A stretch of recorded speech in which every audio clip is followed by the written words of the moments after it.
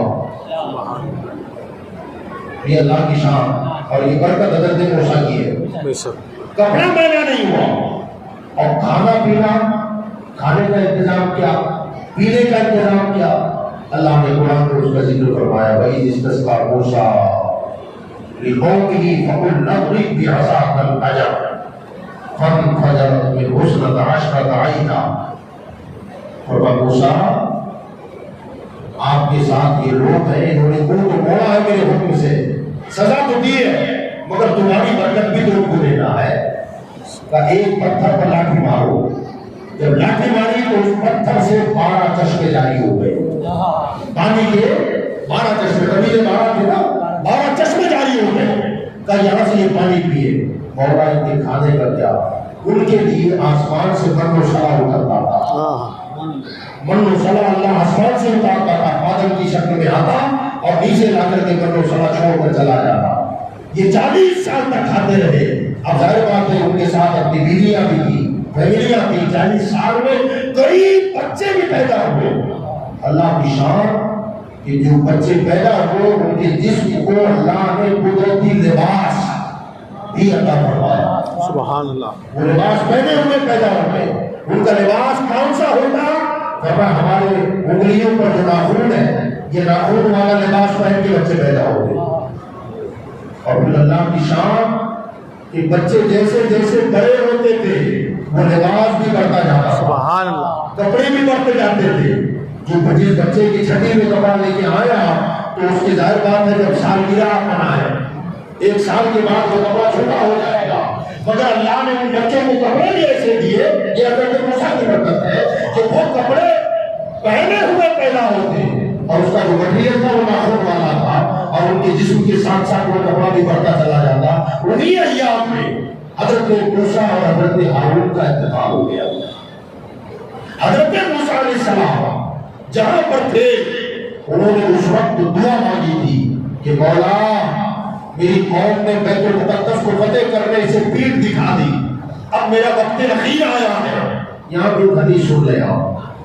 یہ بھی بڑا دلچسپ واقعہ ہے، اللہ کی پیغمبر کی شان کی سمجھ میں آتی ہے. جب ان کی موت کا وقت قریب آیا تو ملک الموت آئے، موت کے فرشتے. اور موت کے فرشتے آنے کے بعد حضرت موسیٰ علیہ السلام سے فرمایا کہ تیار ہو جائے آپ. اور کہا کے لیے آپ جانتے ہیں میرا کام کیا ہے، میں موت دیتا ہوں. کہا مجھے موت دے گا؟ تو کہا وہ تو یہی ہے. حضرت موسیٰ کو جلال آ گیا اور تھپڑ مار دیا. ایسا تھپڑ مارا فرشتے کو کہ ان کی آنکھ نکل گئی. اللہ. ان کی آنکھ باہر نکل آئی. اب جیسی ان کی آنکھ باہر نکلی یہ واپس رب کی دربار میں گئے. تعالیٰ کس کے پاس بھیج دیے؟ جو بندہ مرنا ہی نہیں چاہتا اور مجھے تھپڑ مار کے میری آنکھ باہر نکال دی. اللہ نے اس فرشتے کی آنکھ کو لوٹا اور فرمایا کہ آپ واپس جاؤ. اور جا کر ان کے سامنے پیر کھڑا کر اور ان سے کہا کہ پیر کی پیٹھ پر آپ ہاتھ رکھیں. آپ کے ہاتھ کے نیچے جتنے بال آئیں گے ہر بال کے بدلے 1 سال کی عمر آپ کی بڑھا دی جائے گی. فرشتہ پیر لے کے آیا بخاری کی حدیث ہے اور فرمایا کہ اس پر آپ ہاتھ رکھیں. اللہ کا حکم ہے کہ جتنے بال آپ کے ہاتھ کے نیچے آئیں گے ہر بال کے بدلے 1 سال کی عمر آپ کی بڑھا دی جائے گی. حضرت موسیٰ نے فرمایا پھر اس کے بعد کیا؟ تو یہ بالوں کی گنتی پوری ہو جائے اس کے بعد کیا؟ تو فرشتے نے کہا اس کے بعد پھر وہی جواب ہو گیا جو اب میں حدیث نام کے لیے آیا ہوں. اس کے بعد بھی وہی ہے، موت کا آدمی ہے. اس کو بات کر رہے ہیں. ہمارا عقیدہ یہ نہیں ہے کہ نبیوں کو موت نہیں آتی. نبیوں کو موت آتی ہے مگر وہ مرتے نہیں ہے، ہوتا نہیں ہے. ان کو موت آئی ہے مگر نبی ہوتا علاوہ فرماتے انبیاء کو بھی اجل آنی ہے مگر ایسی کہ فقط آنی ہے. اس آن کے بعد پھر ان کی زندگی مثل جاوید آنی ہے. موت آتی ہے مگر ہم مردہ نہیں ہوتے. بہرحال حضرت موسیٰ علیہ السلام نے کہا بھئی یہ بات جب ان کی گنتی پوری ہو جائے اس کے بعد کیا ہوگا؟ کہا اس کے بعد تو نہیں ہے نا، موت تو آنی ہے. اب حضرت موسیٰ نے کہا کہ تب کیا ہوگا؟ اب کیا؟ فرمایا اپنا کام کر، مگر اس سے پہلے آپ نے دعا مانگی کہ باری تعالیٰ موت تو برحق ہے اور آنی ہے، اتنا کرم کر دے کہ مجھے بیت المقدس کے قریب کر دے، وہاں موت دے. ذرا سوچے آپ کہ بیت المقدس کی زمین کتنی پاکیزہ ہے، اس کا رتبہ کتنا بلند ہے کہ اللہ کے پیغمبر حضرت موسیٰ دعا مانگ رہے ہیں کہ مولا موت دے تو اس زمین پر تو غیروں کا قبضہ ہے، کم سے کم اس کے قریب مجھے کر دے اور پھر موت دے، میں اس زمین کے قریب کرنا چاہتا ہوں. اللہ نے دعا قبول فرمائی اور اس مقام پر آپ تشریف لے گئے. وہاں فرشتے نے اپنا کام کیا اور وہیں پر حضرت موسیٰ کا مزار بنا. ہمارے آقا صلی اللہ علیہ وسلم نے ارشاد فرمایا کہ اگر تم میرے ساتھ، یہ بات مدینے میں ہو رہی ہے، سرکار نے فرمایا اگر اس وقت تم وہاں ہوتے اور میں وہاں ہوتا تو میں تمہیں بتاتا کہ موسیٰ کی قبر کہاں ہے. موسیٰ کی قبر کہاں ہے؟ پھر آقا نے فرمایا کہ بیت المقدس کی سرزمین پر کھڑا ہو کر اگر کوئی طاقتور جوان پوری قوت کے ساتھ پتھر پھینکے، جتنے دور جا کے پتھر گرے گا بس وہی حضرت موسیٰ کا مزار ہے. یہ حضور صلی اللہ علیہ وسلم کی نظر کو دیکھیں آپ، سبحان اللہ، بات مدینے میں کر رہے ہیں اور ہزاروں سال پہلے کی ہے. ساری دنیا کے لوگ بھول گئے کہاں ہے اور حضور مدینے میں رہ کے کہہ رہے ہیں اگر تم ہوتے تو بتاتا کہ حضور حضرت موسیٰ کی قبر کہاں ہے. بہرحال حضرت موسیٰ کی قوم نے تو بیت المقدس کو آزاد کرانے سے پیٹ دکھا دی، اللہ نے سزا دے دی، حضرت موسیٰ کا وصال ہو گیا. اسی طور پر حضرت سیدنا حضرت موسیٰ کے جانشین بن کے اللہ نے ان کو کھڑا کیا بنا کر، وہ ہے حضرت یوشع ابن نون علیہ السلام. یہ نبی الحمدللہ میری حاضری ہوئی ہے ان کے مزار میں. حضرت یوشع علیہ السلام یہ حضرت موسیٰ کے جانشین بن کے کھڑے ہوئے. پھر انہوں نے لوگوں کا ذہن بنایا، ڈرو مت، وہ جابر ہے تو کیا ہوا، اللہ کی شان بہت بڑی ہے، گھبراؤ مت، اللہ فتح دینے والا ہے، ہمت کرنا ہمارا کام ہے. ہاتھ پر ہاتھ رکھ کے اس کی رحمت کا انتظار نہیں کیا جاتا. اگر رحمت چاہیے تو میدان میں نکلنا پڑے گا. تم 40 سال سے یہاں قید ہو، کہ ہمت کرو، بیت المقدس کو فتح کرنے کا جذبہ لے کے کھڑے ہو جاؤ. اب لوگوں میں جوش آیا، اب کچھ بھی ہو جائے اب لڑیں گے اور بیت المقدس کی پاک زمین کو ان کافروں سے آزاد کراتے رہیں گے. اب جب یہ نکلے تو اس زمانے کا دستور یہ تھا کہ صبح جنگ شروع ہوتی، سورج ڈوبتے ہی جنگ روکنا ضروری ہوتا، لازم تھا. اب حضرت یوشع علیہ السلام اپنی فوج کو لے کر قوم عمالقہ کا مقابلہ کرنے کے لیے میدان میں اتر پڑے. جنگ ہوتی رہی، روزانہ صبح سے شام تک ہوتی، شام کو جنگ ہو جاتی، صبح ہوتی پھر جنگ شروع ہوتی، شام تک چلتی پھر ختم ہو جاتی. یہ سلسلہ کئی دنوں تک چلتا رہا، کئی دنوں تک. اس کے بعد ایک دن ایسا آیا کہ حضرت یوشع علیہ السلام کی فوج پورا دن لڑتی رہی. حضرت یوشع مورچہ سنبھالے ہوئے ہیں اور لڑتے لڑتے لڑتے اب ایسے حالات ظاہر ہوئے کہ قوم عمالقہ ہتھیار ڈال کے بھاگ جائے گی. ایسا وقت آیا اور سورج کو ڈوبنے کا وقت قریب آ گیا. اب حضرت یوشع سوچنے لگے کہ مولا اگر میں نے جنگ اب روک دی اور سورج ڈوب گیا تو جنگ روکنی پڑے گی، اور جنگ رکے گی تو یہ رات بھر آرام کر کے پوری تیاری کر لیں گے، 12 گھنٹے کا ٹائم ملے گا اور دوسرے دن تازہ تر ہو کر مقابلہ کریں گے اور ہمیں اتنی ہی پھر کوشش کرنی پڑے گی. مولا کرم کر دے، تیرا مقدس دیار آزاد ہونے والا ہے، مولا کچھ کرم کر دے، مولا اس سورج کو ڈوبنے سے روک دے. سبحان اللہ. اب یہ شام ہو رہی ہے، جنگ رکے گی، ادھر وہ سوچ رہے کہ ادھر ڈوبے تو ہمیں راحت ملے، دوسرے دن تازہ دم ہو کر پوری تیاری سے مقابلہ کریں گے. حضرت یوشع نے دعا کی، اللہ نے سورج کو ڈوبنے سے روک دیا. سبحان اللہ. اب چند گھنٹوں کے بعد فتح ہونے والی ہے، ڈوب گیا تو پھر فتح نہیں ہوگی۔ اللہ نے سورج کو جہاں تک وہی روک دیا، ڈوب نہیں رہا ہے۔ اتنی دیر روکا اللہ نے سورج کو ڈوبنے سے جتنی دیر میں ان کی فتح ہو گئی، سبحان اللہ، ہمارے پاس تباہ ہو گئی اور بیت المقدس آزاد ہو گیا۔ سبحان اللہ۔ دو باتوں کا پتہ چلا۔ حضرت موسیٰ کے زمانے میں قوم نے بیت المقدس کی آزادی سے کیوں پڑا؟ اللہ نے سزا دی۔ حضرت یوشع کے زمانے میں لوگوں نے ہمت دکھائی، اللہ کو ان کی ادا اتنی پسند آئی کہ ڈوبتے سورج کو روک دیا۔ سبحان اللہ، پتہ چلا بیت المقدس کا مقام رب کی دربار میں بے بہت شک، مقام ہے۔ سبحان اللہ۔ مسلمان اگر اس دیار سے اپنی آنکھیں بند کرے گا تو اللہ کی سزا کا مستحق ہوگا، اللہ سزا دے گا۔ اور اگر اس دیار کی آزادی کے لیے مسلمان آگے بڑھے گا تو اللہ تعالیٰ اس کی ضرور مدد فرمائے بے گا، شک، سبحان اللہ۔ جیسے ان کی مدد فرمائی۔ تو میرے بھائیوں، نوجوان ساتھیوں، بزرگوں، سوال یہ ہے کہ ہم ہندوستان میں بیت المقدس کی آزادی کے لیے ہم کیا کر سکتے ہیں؟ اگر نیت تو اپنی جگہ ہے نا، بے شک، بے شک، ہم نیت تو اتنی کر سکتے ہیں نا کہ اگر اللہ موقع دے تو بیت المقدس کے لیے پہلی میدان ہے، نیت تو کر سکتے ہیں۔ اور مومن کی نیت پر بھی اللہ اجر عطا بے فرماتا شک، ہے۔ سبحان اللہ۔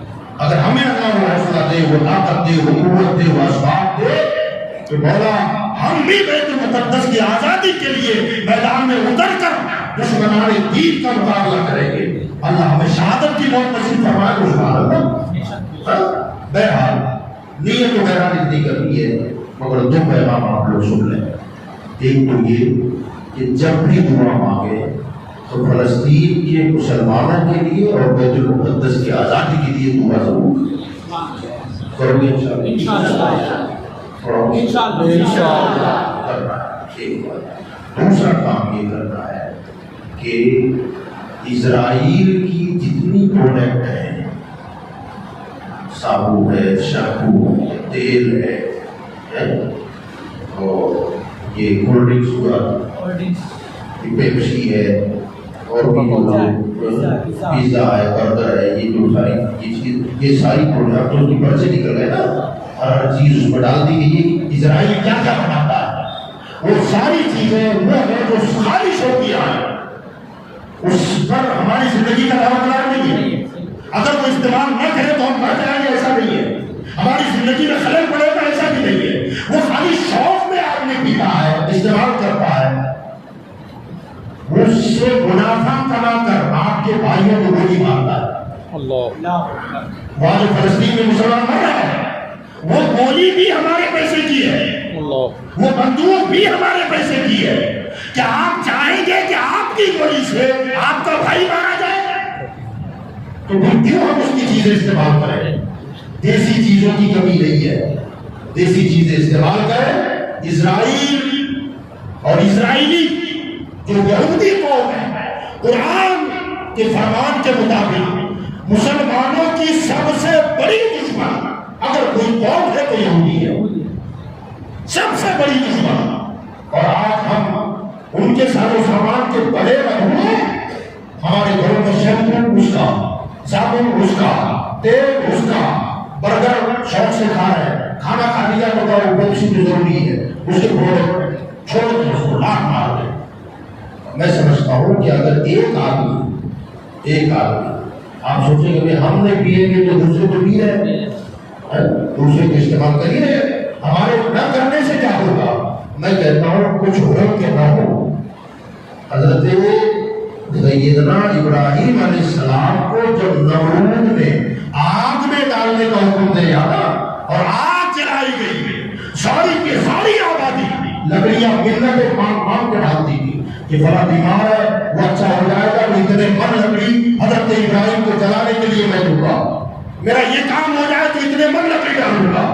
اور اس طریقے سے لکڑیوں کا ہمار لگ گیا، چار دیواری بنائی گئی، آگ لگا دی گئی، اس کی آگ کی شعلے آسمان سے قاطع کر رہے تھے، ہر پورا ماحول دشمن ہے، مگر ایک چڑیا دریا جاتی، چونچ میں پانی لاتی، کلندی پر جا کر چھوڑ دیتی، پھر واپس جاتی، چونچ میں پانی لاتی، آگ میں چھوڑ کے چلی جاتی، کسی پرندے نے دیکھا کہ چڑیا اتنی بڑی آگ، چونچ میں پانی کتنا، کیا تو سمجھتی ہے بجھا دے گی؟ وہ کہنے لگی مجھے معلوم ہے بجھے گی نہیں، مگر کم سے کم میرا نام ان میں لکھا جائے گا۔ سبحان اللہ، سبحان اللہ، سبحان کم سے اللہ۔ کم نام تو لکھا جائے گا کہ جلانے والوں میں یہ ہے، بجھانے والوں میں یہ ہے۔ سبحان اللہ، سبحان اللہ، واہ میرے بھائیوں، اگر اسرائیل کی ٹوٹے آپ نے بند کر دی، نہیں استعمال کی، تو مانتا ہوں کہ اسرائیل تباہ نہیں ہوگا، مگر کم سے کم بیت المقدس میں حصہ تو ہو جائے گا۔ سبحان اللہ۔ اس کی آزادی کے لیے کوشش کرنے والوں میں نام تو لکھا جائے گا، اور اگر یہی عذاب پسند آ گئی تو رحمت حق بہانا بھی جو ہے بے شک بے شک۔ اللہ کی رحمت بہانا ڈھونڈتی ہے، قیمت نہیں دیکھتی۔ کوشش کرو گے انشاءاللہ۔ آج کے بعد اسرائیل کی کوئی پروڈکٹ استعمال نہیں کریں گے، اللہ سے نہیں کرنا ہے۔ اسی طریقے سے تعاون کریں، اللہ قبول کرے۔